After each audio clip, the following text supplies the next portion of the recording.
It's a Minimalist Monday edition of Optimal Living Daily, episode 1158. What did I learn too late in life? By James Altucher of jamesaltucher.com. And I'm Justin Malik.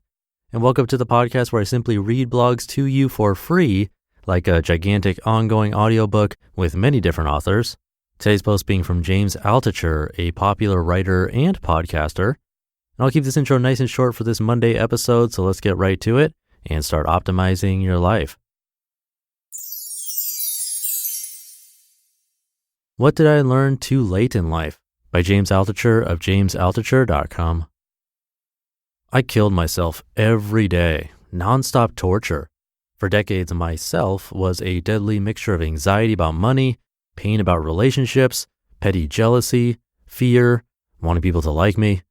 I was thrown out of graduate school, failed at business, failed at jobs, lost a marriage, a house, then two, always jealous, always crying, always wishing I were someone else. I constantly thought about money, night and day. I would go to therapists, not to reduce my anxiety, but just to ask them for money. I'd go to psychics and astrologers and ask them when I would make money. They always said, "Next year you will make a lot of money." Or when China was hot, they'd say, "I see China in your future, a lot of money." None of it ever came true. I exiled myself 70 miles away. I didn't leave my house for 3 months. I felt dead. One day, I had a bad trading day. I was so upset. When will things change? There was a little island near where I was. I walked into the water. I let the water go over my head and I just floated. I wanted to die. I was so sick of being a prisoner to the enormous desire of money. It was a monster. It never left my head. It was killing me. I wanted to sink. The next day I said, why do I keep making it and then losing it? Why do I keep falling in love and then disaster? What is going right when I make it? What is going wrong when I lose it? What is going right when I fall in love? What is going wrong when I lose that love? What is going right when I am creative? What is going wrong when I lose that creativity? There was a time in early 2008 I was writing for thestreet.com. I was so depressed I couldn't get out of bed. My business partner Dan was writing 4 articles a day under my name so nobody would realize I disappeared. I had to change. Maybe desire equals anxiety, which equals negativity. I became addicted to anti-anxiety drugs, antipsychotic drugs, painkillers, alcohol, everything that could numb me enough to sleep. I was so addicted to the worst drugs, I'm still weaning off of them a 1/4 milligram at a time. I've always been an addict. I always will be an addict. I looked back at the best times in my life, when I felt confident, when I was making money, when I felt the courage to love others, when I felt the strength of having others love me. What was I doing right?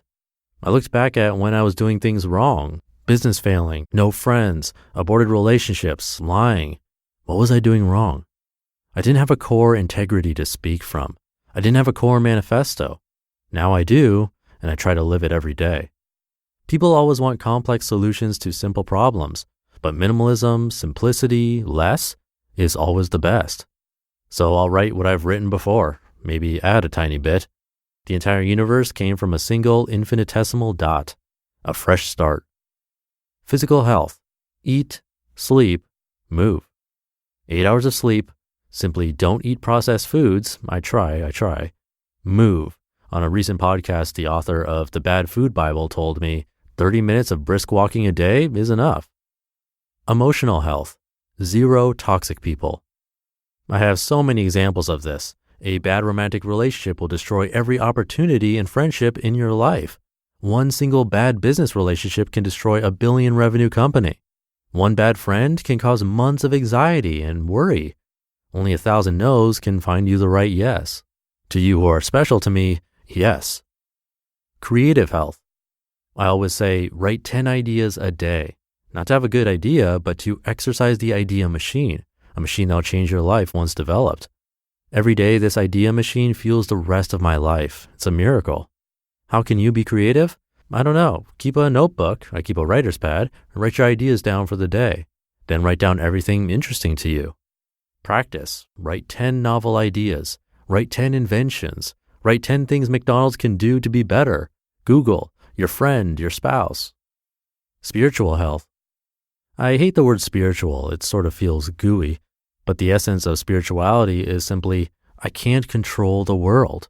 And the world is an irrational place filled with irrational people. And yet happiness still exists. What is happiness? I don't know, but this is what I try. Friendships and love, improvement every day in the activities I love, even tiny improvement, and freedom, making more choices for myself today than the day before. If others are making choices for me, the results won't be as good as my own choices for me.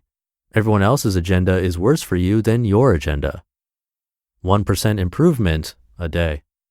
Whatever I try to get good at, I try to improve 1% a day. How? Mentors, virtual mentors, doing, reading, writing, studying failure, never blame, always study, repeat, challenge myself. If I want to get better at something, find the worst conditions to practice in. Mikhail Botvinnik, former world chess champion, used to play practice matches with someone blowing smoke in his face. Did he get better? Yes. Did he die of cancer? Probably, but he got 1% better a day. Less.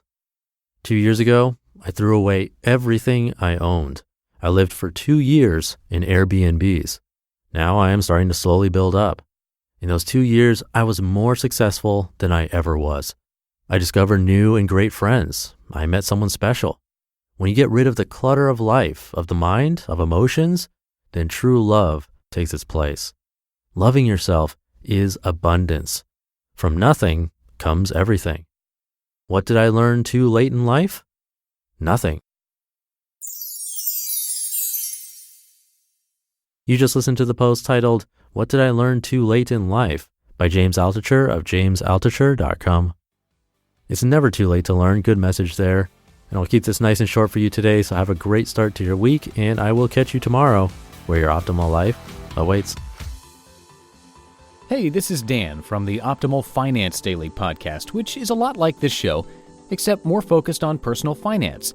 Justin handpicks the best posts he can find from blogs and authors like Ramit Sethi, Mr. Money Mustache, and more, and I read them to you 5 days a week.